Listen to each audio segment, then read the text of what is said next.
और विश्लेषण की शुरुआत करने से पहले एक सवाल आपसे मैं पूछना चाहता हूं। सवाल यह है कि क्या आप जानते हैं दुनिया का सबसे बड़ा चावल निर्यातक देश कौन है?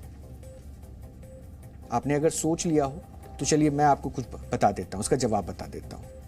भारत दुनिया में चावल का सबसे बड़ा निर्यातक है और भारत अपने चावल को कई देशों को भेजता है, मतलब चावल का निर्यात करता है, एक्सपोर्ट करता है। यानी दुनिया के कई देशों के लोग भारतीय चावल का स्वाद लेते हैं। लेकिन भारत सरकार के चावल के निर्यात यानी एक्सपोर्ट को लेकर भारत सरकार ने एक बड़ा फैसला लिया है। केंद्र सरकार ने बासमती चावल को छोड़कर सभी तरह के कच्चे चावल के निर्यात पर बैन लगा दिया है, जिसका सीधा सीधा फायदा आपको होगा। भारत के लिए तो ये अच्छी खबर है। महंगाई के इस दौर में थोड़ी सी भी राहत बहुत बड़ी लगती है, लेकिन इस फैसले से दुनिया भर के देशों में चावल की कीमतें बढ़ने का खतरा जरूर बढ़ गया है।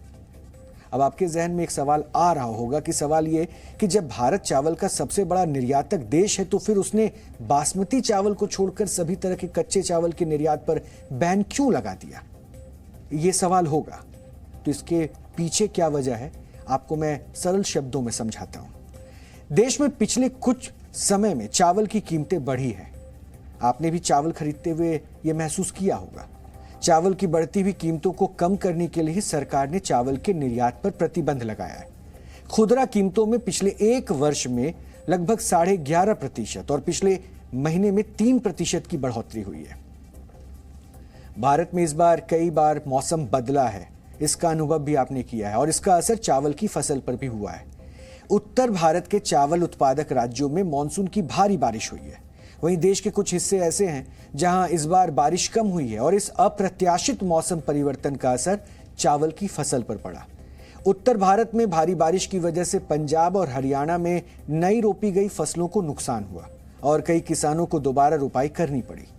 यानी चावल की फसल पर सीधा सीधा असर पश्चिम बंगाल, महाराष्ट्र और कर्नाटक जैसे राज्यों में धान की कम बुआई हो पाई, जबकि पश्चिम बंगाल धान का बड़ा उत्पादक राज्य है।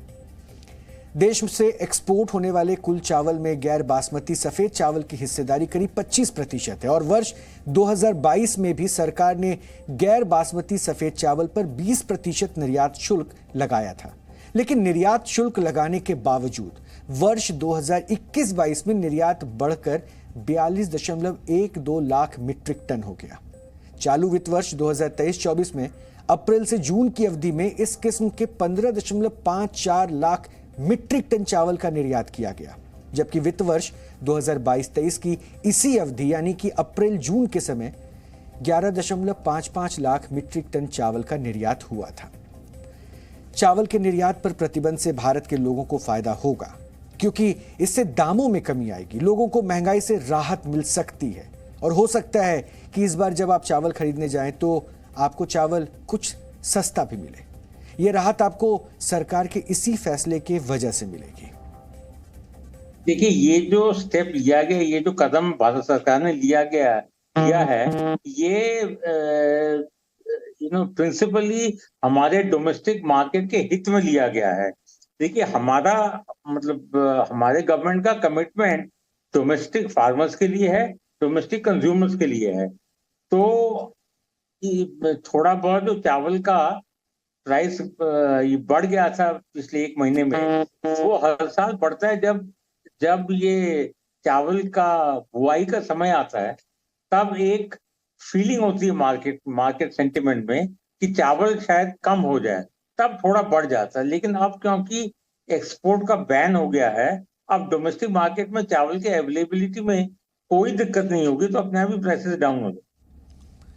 भारत ने चावल के निर्यात पर पाबंदियां लगाई और भारत के लिए तो ये राहत की खबर है, लेकिन दुनिया के लिए नहीं।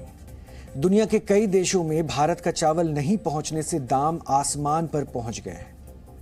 चावल दुनिया के करीब 3 अरब लोगों का मुख्य भोजन है और 2007 में भी भारत ने चावल के निर्यात पर प्रतिबंध लगाया था। तब इसके दाम $1000 प्रति टन के रिकॉर्ड स्तर पर पहुंच गए थे। भारत का चावल बेहद अच्छी क्वालिटी का होता है, इसलिए 140 देश यानी आधी से भी ज्यादा दुनिया में भारत के चावल को पसंद किया जाता है। चावल के निर्यात में आने वाली जरा सी भी कमी 140 देशों में कीमतों को सीधे तौर पर प्रभावित करती है। चावल के निर्यात पर भारत के प्रतिबंध का क्या असर हो रहा है, उसे जानने के लिए आपको सोशल मीडिया पर वायरल हो रहे एक वीडियो को देखना चाहिए, जो अभी हम आपको दिखा रहे हैं। ये वीडियो अमेरिका और कनाडा के स्टोर का बताया जा रहा है, जहां बड़े बड़े स्टोर्स पर आजकल इसी तरह की लाइनें लगी हुई हैं, और ये लाइन जो लगी है वो चावल को खरीदने के लिए लगी हुई है। लोग दफ्तरों से छुट्टियां लेकर चावल खरीदने के लिए लाइनों में लगे हैं। चावल खरीदने को लेकर अमेरिका में ये हाल है कि स्टोर्स के अंदर एक एक आदमी 10-10 चावल के पैकेट खरीद रहा है। और अमेरिका में बड़ी संख्या में भारतीय मूल के लोग रहते हैं और चावल इनके रोजमर्रा के खाने का अहम हिस्सा है, इसलिए लोग ज्यादा से ज्यादा चावल के पैकेट खरीद रहे हैं। अमेरिका के स्टोर्स में चावल के बैग दुकानों की रैक से गायब हो गए। वीडियो में आपको दिखेगा कि चावल खरीदने के लिए कैसे लूट मची है।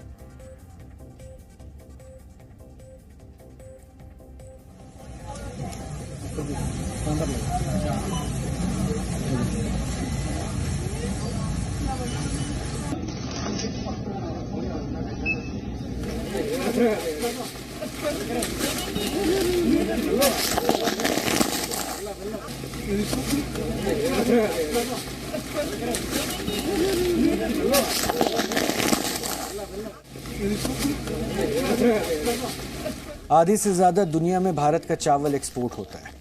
भारतीय गैर बासमती चावल के प्रमुख खरीदारों में Benin, Bangladesh, Angola, Cameroon, Djibouti, Guinea, Ivory Coast, Kenya और नेपाल शामिल है, जबकि ईरान, इराक और सऊदी अरब मुख्य रूप से भारत से प्रीमियम बासमती चावल खरीदते हैं। वैसे कुल वैश्विक निर्यात में भारत की हिस्सेदारी करीब 40% है, और इससे आप अंदाजा लगा सकते हैं कि भारत के चावल निर्यात रोकने से इसकी वैश्विक सप्लाई पर क्या असर होगा। तस्वीरें तो आपने देख ली कि किस तरह से लोग चावल को लेकर अभी से ही भंडारण करना शुरू कर रहे हैं। वैसे भारत ने वर्ष 2022-23 में 21.5 मिलियन मीट्रिक टन चावल निर्यात किया। इसके बाद थाईलैंड का नंबर आता है, जिसने वर्ष 2022-23 में 8.2 मिलियन मीट्रिक टन चावल का निर्यात किया था। चावल के निर्यात के मामले में वियतनाम तीसरे नंबर पर है, और वियतनाम ने 2022-23 में 6.6 मिलियन मीट्रिक टन चावल निर्यात किया, जबकि पाकिस्तान ने 3.8 मिलियन मीट्रिक टन चावल और म्यांमार ने 2.4 मिलियन मीट्रिक टन चावल का निर्यात किया था। तो आप देख सकते हैं कि भारत के इस निर्यात पे प्रतिबंध के बाद अब चावल का संकट दुनिया के कई देशों के सामने आ रहा है, और इसलिए जो लोग अब जहां भी हैं वो चाहते हैं कि चावल का भंडारण हम कर लें। जी न्यूज़।